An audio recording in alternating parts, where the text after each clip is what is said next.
Dahang tumango ang gobernador sa tinurang yun ng pamangkin. Masuyong pinunasan niya ang mga luhang patuloy na naglalanda sa mukha ng kanyang pamangkin. Hindi pa man sabihin ni Criza, ay alam na ni Gaston na iyon ang magiging desisyon ng pamangkin para sa kanyang anak. Hindi nito kailangang pag-isipan pang mabuti. Ang kanyang pagkatao ay masyadong katulad ng ina nitong si Beverly na mayroong isang desisyon sa buhay. Nasanay na palaging naging kalmado sa lahat ng oras ang gobernador. Ngunit bahagyang nanginginig ang kanyang boses sa sandaling iyon nang dahil sa mahirap na sitwasyon na kinakaharap ngayon ng kanyang pamangkin. Igagalang ko ang desisyon mo, iha. Nasa labas lang ako. Hihintayin kong ilabas mo ang dagdag na miyembro ng ating pamilya. Hinawakan niya ulit ang ulo ni Criza na muli niya pang marahang hinaplos. Maging malakas ka, maging matatag ka, matapang ka.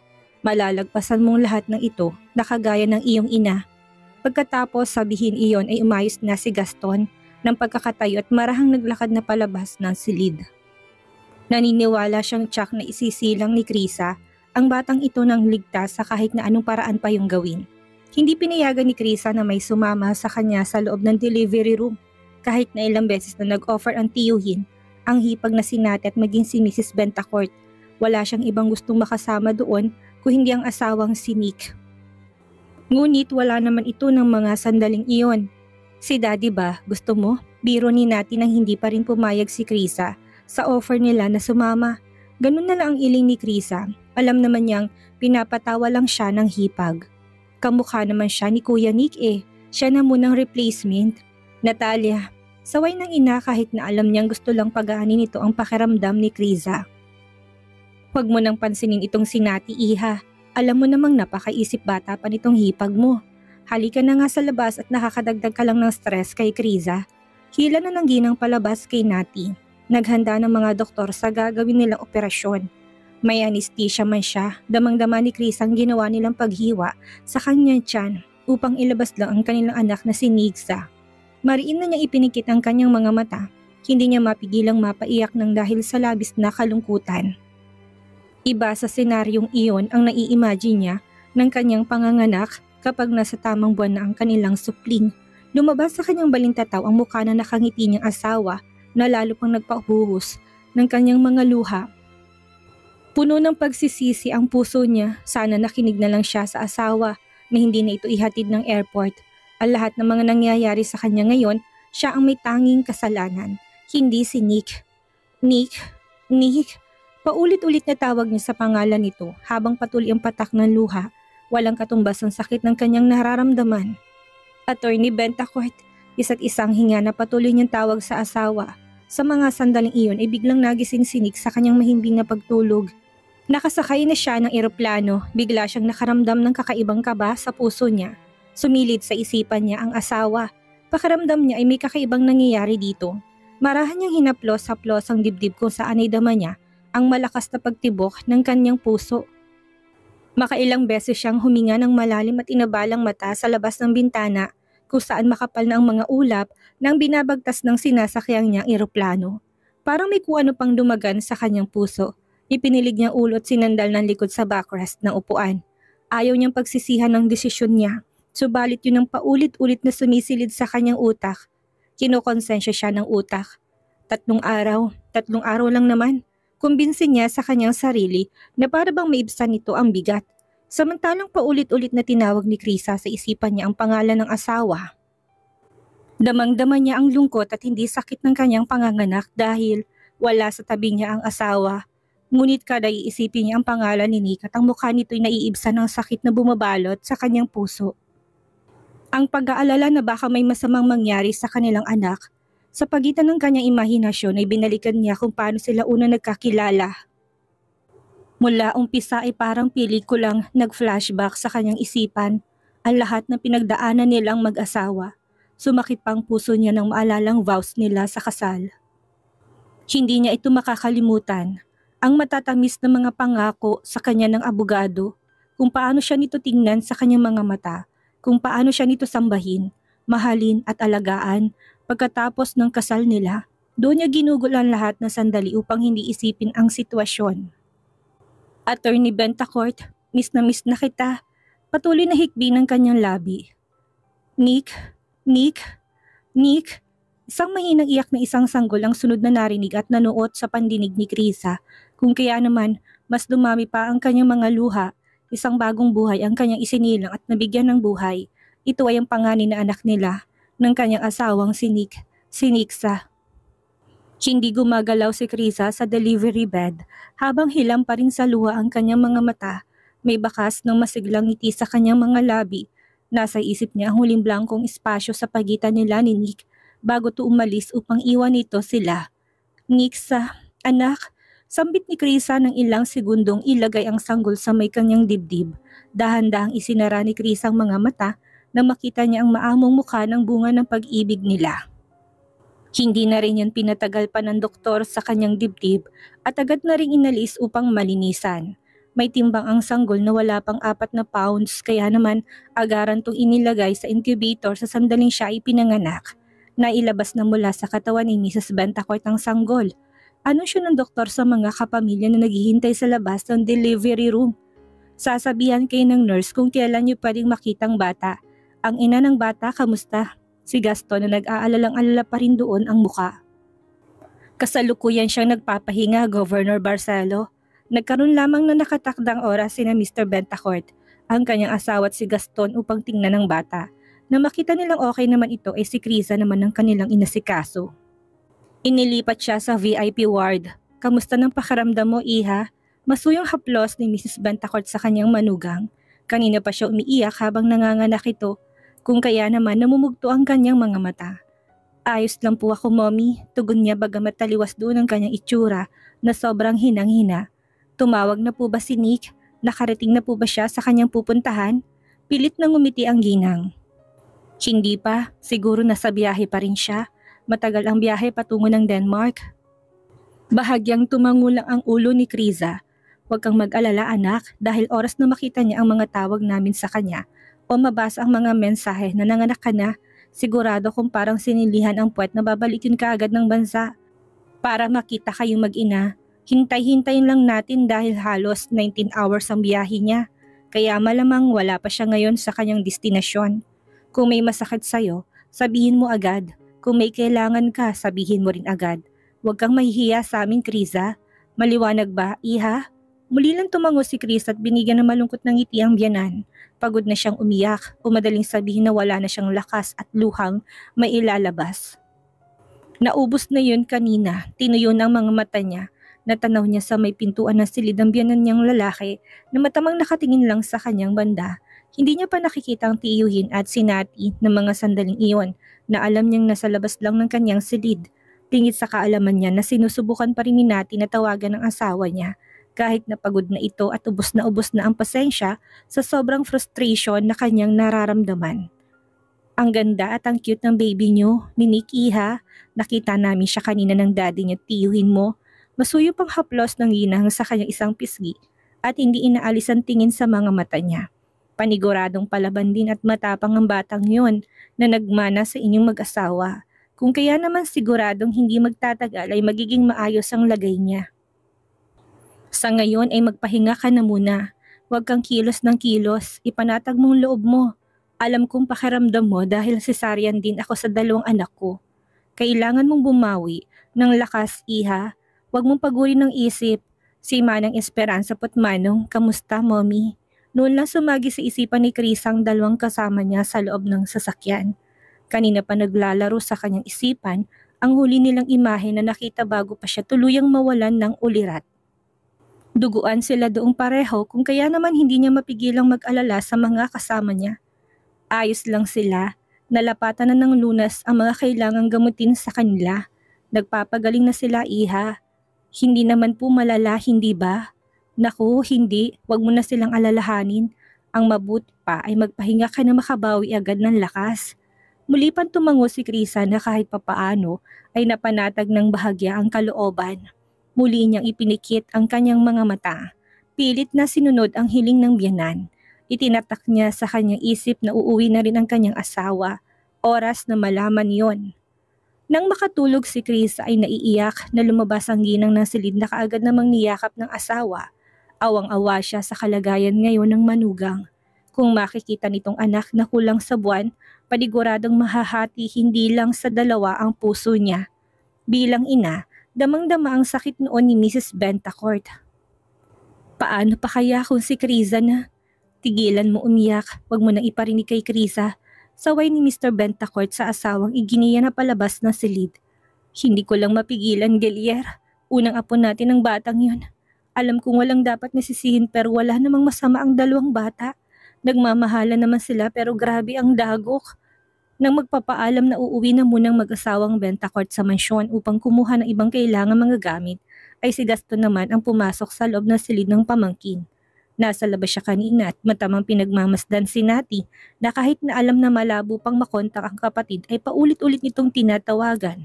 Lumapit ang governor sa kama ni Criza na sa mga sandaling yun ay nakuha ng matulog.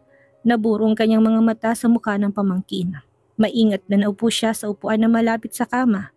Ilang beses na huminga ng malalim. Naglalaro sa kanyang isipan kung ipapaalam na ba yun sa kanyang ina. Ngunit sa huli ay pinili niya na munang wag na muna. Paniguradong magpipilit ang matanda na pumunta ng hospital. Hindi lang yon, baka lumala lang sitwasyon lalo na kung hindi nito makikita doon ang asawa ng kanyang apo. Iniiwasan na yun na mas lumala pa ni Gaston. Poniemas, kailan ba magkakaroon ng signal ng cellphone ni Kuya Nick? Iritableng tanong ni Nati. Nasa labas pa rin siya ng silid ng hipag. Kanina pa niya gustong pumasok doon at magpahinga ngunit hindi pwede. Ilang beses na siyang sinabihan ni Gaston na mamaya niya na ulit subukan matapos na umalis ang kanyang mga magulang, ngunit hindi niya ito pinansin. Masama pa rin ang loob niya sa governor dahil sinigawan itong kanyang mga magulang. Ilang beses pang napamurang dalaga na halatang pagod na. Kung ano-anong masasakit na salita ng sinabi niya sa kapatid. Sa chat man yun o text messages na alam niyang mababasa nito oras na magkaroon ito ng signal. Kung kaharap niya lang ang kapatid, baka kanina niya pa ito napatay. Daang-daang tawag ng ginawa niya kay Nick. Halos mapaigtad si Nati sa tuwa nang makita niya may signal na cellphone ng kapatid. Halos mapaluhod na siya at umatungal ng iyak sa labas ng pintuan. Walang pakialam sa mga taong nakakakita sa kanya. Humanda ka sa akin, Kuya Nick. Humanda ka sa akin. Sa mga oras naman na yon ay kakarating lang ni Nick sa destinasyong bansa. Kakalabas na lang ng pintuan ng airport nang buksan niya ang cellphone. May naghihintay na sa kanyang sasakyan sa labas noon na provided na ng kanyang client. Ngunit agad na napapreno ang kanyang mga paa na makita ang missed calls ng kapatid, ama, ina at maging ng governor na tiyuhin ng kanyang asawa. Umahon na ang matinding kaba nang makita iyon, hindi na maalis sa mga mata niya sa screen. Iniscroll niya pa yon pababa. Hinahanap ng kanyang mga mata ang pangalan ng asawa sa mga missed calls, ngunit wala to.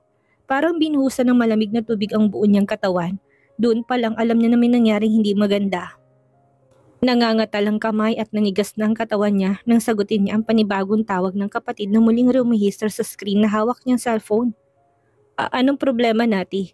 Higitang hininga na halos hindi lumabas sa bibig dahil alam niyang may problema. Parang pinagsuklaban na kaagad ng langit at lupa si Nick nang malakas na pumalahaw ng iyak ang kapatid. Ang marinig yun ay parang ayaw na niyang marinig pa ang susunod na sasabihin nito. Natataranta siyang pumasok muli sa loob ng airport. Hinabol siya ng driver na susundo sa kanya. Pero itinaas niya lang ang kamay dito. Hindi niya alam kung kukuha siya ng panibagong flight. Walang direksyon ng kanyang mga hakbang sa loob ng banyagang paliparang kinaroroonan. Kuya Nick, ano nangyari? Okay lang naman ang asawa ko, hindi ba? Bakit ka umiiyak? Magsalita ka. Pinilit niyang kumalma. Dire-diretso pa rin ang lakad niya habang nalalabo ng mga mata. Buong buhay niya, noon lang siya natakot, natulirot, hindi alam ang gagawin. Hawak pa rin niya ang kamay ang handle ng maleta. May mga nabangga na siya ngunit hindi nalintana. Gusto niyang makalulan na ng eroplano, pabalik ng bansa. Gusto niya nang makita ang asawa. Hayop ka! Gago ka! You asshole! Bakit di mo na binuksan ang lintik mong cellphone? Mula pa kahapon ako tawag ng tawag sa'yo. Nanlabo ng paningin ni Nick, wala pa mang sinasabi ang kapatid. Malakas ang kutob niya na may kinalaman ng asawa niya sa sasabihin nito. At hindi niya alam kung makakaya niya ang malalaman. Kamustang asawa ko? Taranta niyang tanong na bigla natigilan sa paghakbang. Nasa gitnang bahagi na siya ng malawak na airport. Para siyang naliligaw sa gitna ng maraming tao at hindi kilalang lugar. Hindi alam kung magpapatuloy sa paghakbang o kakalamayan niya muna ang sarili. Nadamay sa pagsabog ang sasakyan ni Criza. Pagkatapos kanyang ihatid sa airport, Kuya Nick. Kasabay ng pagbagsak ng mga luha ni Nick ay ang pagbitaw ng kanyang kamay sa handle ng kanyang dalang maleta. Tuluyang nablangko ng kanyang isipan. Nandidilim ng kanyang paningin na para bang ang kanyang narinig ay hindi boses ng sariling kapatid at guni-guni lang niya ang lahat ng narinig. Nanghihina ng kanyang mga tuhod na napaupo na, hindi alintanang lugar na kanyang kinaroroonan. Lumabas ng anak niyo kahit kulang pa siya sa buwan, Kuya Nick. Naghiwalay pang kanyang labi sa sunod na sinabi ng kapatid. Hindi na alam kung anong dapat na reaksyon. Kotang-kota na siya sa mga pasabog na nalaman niya. Isang maling desisyon, sobrang laki na naging impact noon. Kung hindi siya nagpilit na umalis ng bansa, wala sanang ganitong kapahamakan. Bakit mo ba kasi siya iniwan? Inuna mo pang trabaho mo dyan? Alam mo namang buntis siya. Sagutin mong tanong ko, Nati. Kamustang asawa ko? Halos mapatid na ugat niya sa leeg.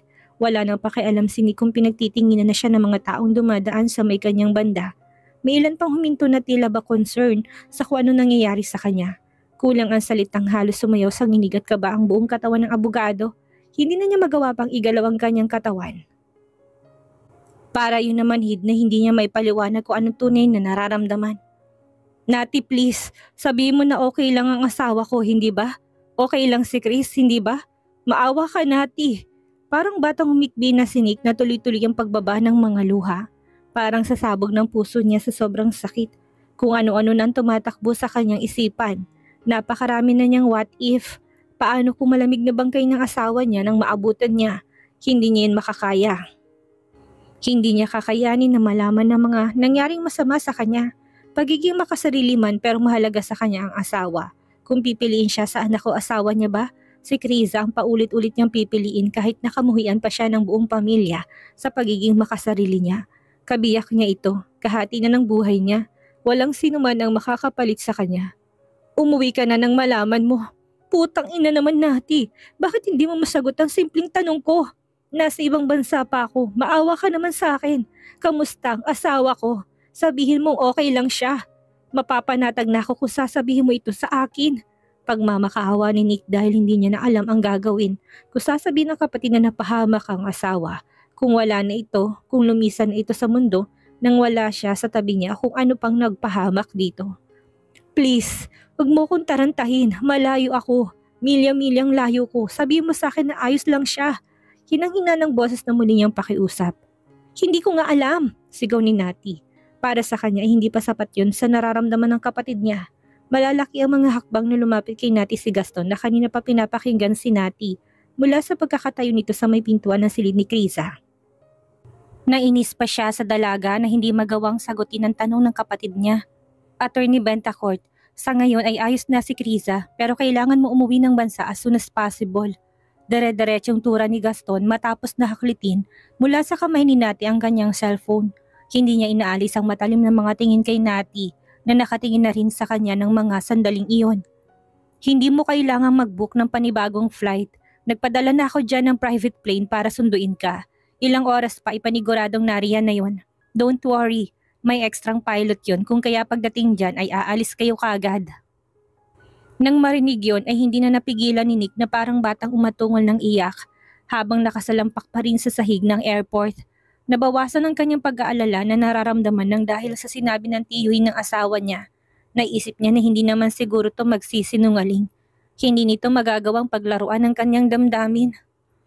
Maraming salamat, Governor Barcelo. Have a safe flight. Kalamayan mo sarili mo, Nick. Hindi ka pwedeng mawala sa sarili dahil sa panahong ito ay kailangan ka ng mag-ina mong naghihintay sa pagbabalik mo ng bansa. Uulitin ko. Ayos ang mag-ina. Pagkatapos na mamatay ang tawag kay Nick ay hinarap na ni Gaston si Nati. Na nakatingin pa rin ng mataman sa kanyang muka, umiigting ang ibinalik niya ang cellphone ng dalaga na kagad naman tinanggap ni Nati. Ano bang gusto mong mangyari sa kapatid mo? Maaksidente sa ibang bansa? Mawala sa sarili dahil sa sobrang pag-aalala? Simpleng tanong lang niya. Sasagutin mo lang na makapagpalubag ng loob niya. Hindi ka na bata. Kumusta ka na ngang ayon sa edad mo? Hindi pa nga tapos ang problema natin sa hipag mo. Gusto mo pa bang dagdagan ang kapahamakan ng kapatid mo? Be matured. Kaya ka iniiwan ng fiancé mo dahil bukod sa isa kang spoiled brat na mahilig mang manipula, ay isip bata ka pa rin talaga. Pagkasabi ni Gaston noon ay walang pakundangan na niyang tinalikuran si Nati. Na tumalim ng tingin kay Gaston. Nang makapasok na muli ang governor sa pintuan ng silid ay parang siyungang umarko ng isang ngiti ang labi ni Nati. Kabaligtaran sa dapat ay nararamdaman niya na galit dito lalo na sa mga salitang binitawan nito sa kanya. Good Lord, Governor Barcelo is so cool when he is mad. Mahina niyang bulong na kaagad na napawi ang galit na dinamdam niya sa governor. Parang hinawi ng aksyon nito ang makapal na ulap na nakapagitan sa kanila. Ang galing naman niyang bumawi, bilis, kagaya ng bili ni Gaston kay Nick pagkaraan ng ilang oras ng paghihintay sa loob ng airport ay nakatanggap na siya ng tawag mula sa pilot ng private plane na susundo sa kanya. Hindi na siya lumabas pa ng airport kahit na nakailang tawag ng kanyang client. Hindi niya sinagot ng mga tawag nito. Matapos niya magsabi na hindi niya ito matutulungan. Kung ayaw nitong tumanggap ng ibang abogado na ibibigay ng law firm nila, wala siyang magagawa doon. Kahit anong drama ang gawin nito gamit ang pamilya, hindi pinag-ukulan ng pansin ni Nick ng tanging gusto ng mga sandaling iyon ay ang makauwi na ng bansa, makita at muling mayakap na ang kanyang asawa. Attorney Bentacourt, kabilin-bilinan po ng mga magulang mo na huwag kang magmamaneho. Ayos lang ako. Ako na dahil mas alam ko ang mga pasikot-sikot sa daan para hindi tayo maipit sa traffic. Pero Attorney Bentacourt, pagod po kayo sa biyahe at sasakay ka o magtataksi ka na lang pasunod sa akin. Walang nagawa ang family driver na ipinadala ng kanyang ama sa airport upang sunduin si Nick. Pagbalik nila ng hospital ay sinabi kaagad ni Gaston ang pagpapasundong ginawa nito sa abogado. Ipinagpasalamat yun ng mag-asawa kahit na kaya din naman nilang gawin iyon.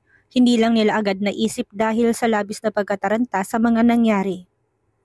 Attorney Bentacourt, dahan-dahan lang po ang takbo. Makakarating din po tayo ng hospital kahit na bago pa matapos ng driver ang kanyang sasabihin, malakas na sumalpok ng kanilang sinasakyan sa barikada sa may bandang paliko na sana ng hospital. Sa sobrang pagod sa biyaheng balikan ng bansa, hindi na napigilan ni Nick na saglit na makatulog. Huli na upang gamitin niya pa ang brake ng kotse.